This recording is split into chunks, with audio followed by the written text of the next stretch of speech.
We are nearing the end of the construction of the tabernacle and are looking forward to the climax of the whole book, which is the presence of God coming to dwell in it.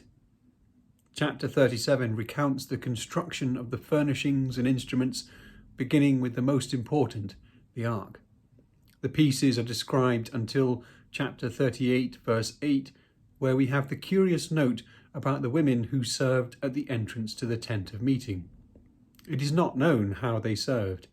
In 1 Samuel 2:22, the sons of Eli slept with the women who served at the tent of meeting, but again, there is no detail as to the nature of their service. There were many tasks to be done in and around a temple, including cleaning and maintenance, security, singing, and plenty of other tasks. A whole economy surrounded the maintenance of the tabernacle, and particularly the temple later on.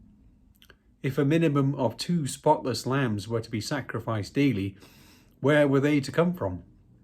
Likewise, the finest flour, the perfumes and their ingredients, the oil, the fuel to burn, the water for washing, and so on. So not only were there numerous roles in the operation of the tabernacle or temple, but there were also dedicated suppliers for the highest quality produce. It is easy to see how temples became very important features of ancient cities. Pagan ones would also have prostitutes, and also markets and restaurants or rooms to eat the meat sacrificed in the temple.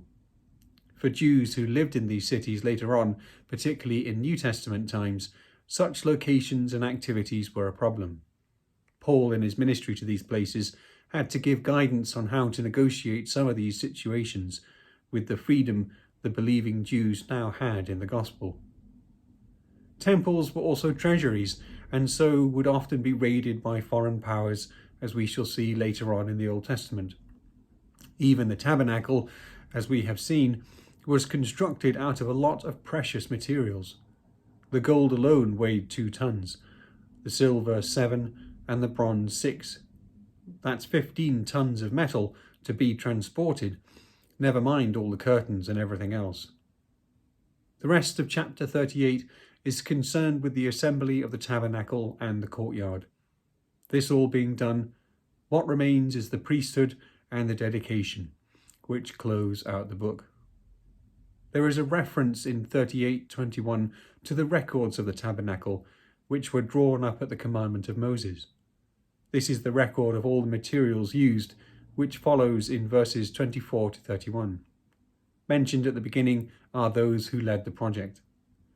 We will occasionally see other notices in the Old Testament regarding the sources on which the book is partly based, which provide glimpses at the traditions and processes that went towards the final product we now have as the Old Testament.